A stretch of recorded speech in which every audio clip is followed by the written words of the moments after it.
Hi, my name is Ben Youngstone, and I did my research on the condition asthma. Asthma is a labored breathing condition that occurs from constricted bronchial tubes. Bronchial tubes are airwaves in your neck that help facilitate air movement from your lungs and back out to your mouth again.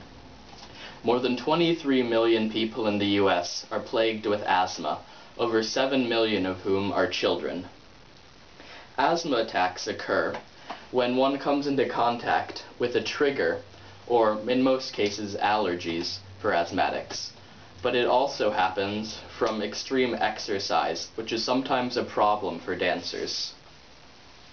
Exercise-induced asthma is found in 70 to 90% of asthma sufferers and is very relevant to dancers. And also, when exercising in the cold, it can be especially irritating. Some symptoms of an asthma attack include wheezing and shortness of breath. There are a couple different ways to prevent asthma. These are medication and preparation.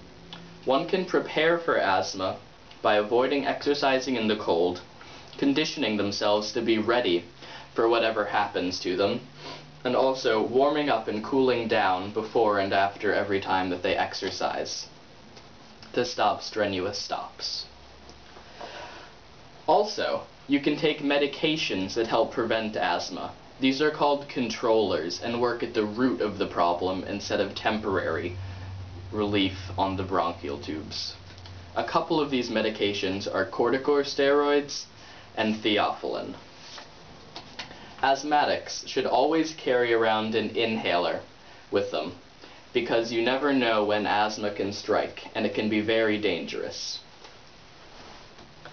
This is an example of an inhaler, which is good for fast asthma prevention. When one has an asthma attack, you can place this in your mouth, like so, and push down on this top part.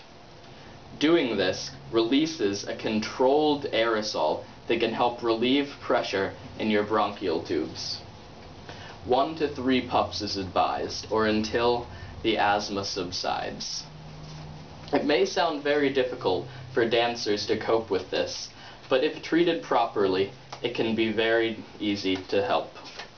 One famous dancer who had asthma was Robert Joffrey, who before founding his own ballet was a very prominent dancer in his own right. He was plagued from asthma from an early age, and in fact it was one of the reasons that he started taking ballet. Seems like everything I've been talking about has been either for prevention of the inevitable asthma attack or what to do when you actually get one. But there is an experimental treatment called bronchial thermoplasty that is trying to eradicate asthma for good. It is a surgery where heat is applied to the swelled bronchial tubes to help destroy the tissue that constricts during an attack. Though it is still experimental and not very widely used, the people who have gotten it have reported a greatly improved quality of life.